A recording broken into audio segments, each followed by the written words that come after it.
তো আজকে হলো এই যে কচুর মানে পুঁথি কচু যে হয় মানে সেই কচু দিয়ে ভর্তা বানাইছি।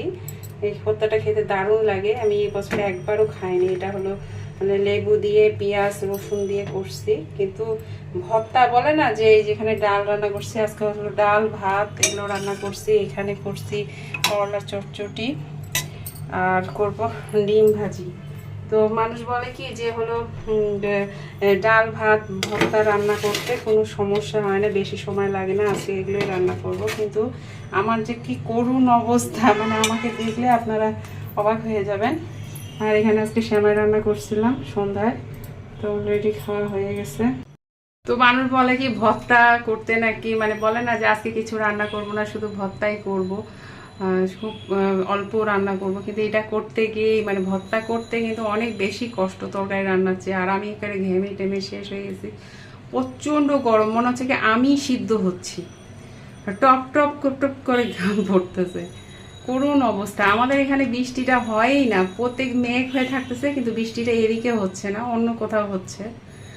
ঘাম ধুয়ে ধুয়ে ধুয়ে ধুয়ে পড়তেছে, বাপরে কি অবস্থা।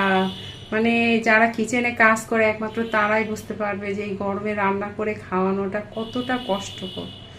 মানে যারা কামাই করে রোদে ঘামে কষ্ট করে যাতায়াত করতে চায় তাদের কষ্ট তো আসবেই, কিন্তু কিচেনের মধ্যে তাপে রান্না করাটা কষ্টটা, এটা মানে আরো বেশি কষ্ট লাগতেছে। নতুন কাপড় দিলাম বরকে গিফট। বরটা আমার দিন রাত কষ্ট করে অথচ নিজের জন্য একটা টাকাও খরচ করে না, সেই জন্য আমি গিফট করলাম বরকে।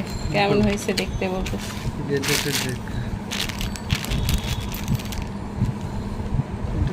তো আমি ওকে বললাম যে দেখো কেমন। ওয়াও, না হবে সুন্দর হবে। তো অফিস থেকে কেবল কাপড়টা তো লিলেন কাপড়। ও মাই গড, হেভি কাপড়, পরে আরাম পাবা।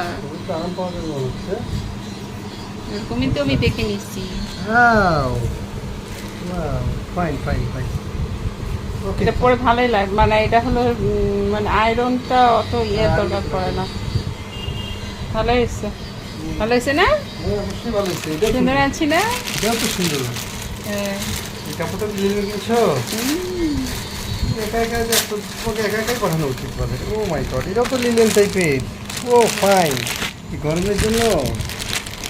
হ্যাঁ, কাপড় চোপড় কিনতেছ না কোনো একটা, বাহ, পরিশ্রম করতেছ। আমি যাই এখন, ভাবতে রেখে দেবো। আসলাম মাঝে একটু দেখা করতে, রাত করতে। আজকে সকালে উঠে সব কিছু মানে বিছনার চাদর টাদর থেকে বালিশের কাভার, তারপরে দিকে কাঁথা টাথা যা আছে সব ধুবো। দেখুন এখানে পুরো খালি করে দিছি বিছনা, আর এখানে সব ধোয়ার জন্য একসঙ্গে জমা করে ফেলেছি। মশারির থেকে সব কিছুই ধুবো। তো ধুয়ে টুয়ে নিব আজকে, এই জন্য সকাল সকাল ধুয়ে দিলে এগুলো শুকায় যাবে। আর এদিকে ওয়াশিং মেশিনেই ধুবো আর কি। তো কাপড়গুলো ধুতে দিয়েছিলাম, এখন হয়ে গেছে, কাপড়গুলো উঠে নিচ্ছি, ধোয়া হয়ে গেছে। শুকাতে দিতে হবে, রোদ উঠছে প্রচণ্ড। তো হাতে রুটি না বানিয়ে কিভাবে এই যে ইনস্ট্যান্ট চালের রুটি কিভাবে মানে চটজলদি করবেন সেটাই আর কি আমি করতেছি। তো দেখুন আমি কি করতেছি, এখানে চালের মানে গুঁড়ি দিয়ে পানি দিয়ে আর একটু লবণ দিয়ে শুধু গোলা তৈরি করছি। আর এখানে হালকা তেল ব্রাশ করে নিচ্ছি। তো আমার আসলে এক হাত দিয়ে কতটুকু আমি দেখাতে পারবো জানি না, কারণ এটা করার সঙ্গে সঙ্গে আবার মানে কড়াইটা হচ্ছে, কড়াইটা নিয়ে একবারে করতে পারতেছি না।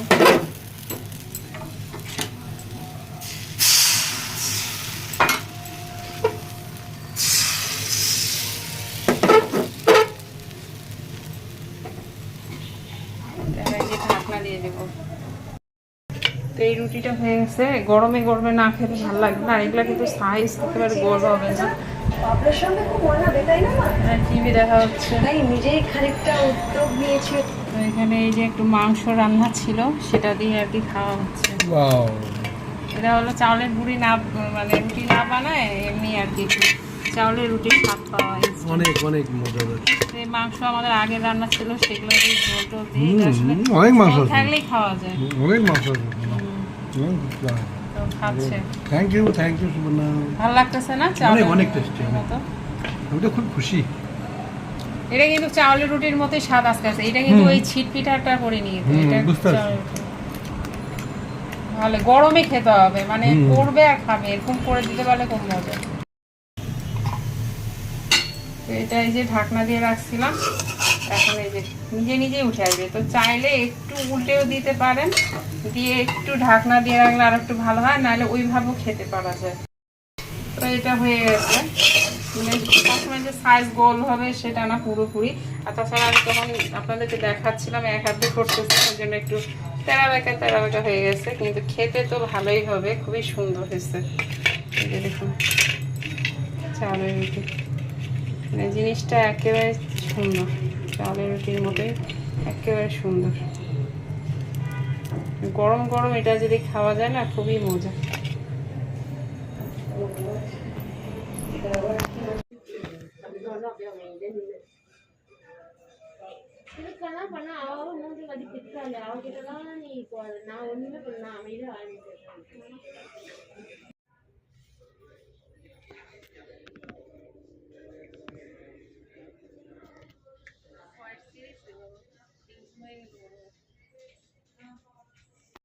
এখন বের হইলাম, দেখেন প্রচণ্ড রোদ, চোখ মেলা যাচ্ছে না। চেন্নাইতে প্রচণ্ড গরম, 32 সেলসিয়াস চলতেছে।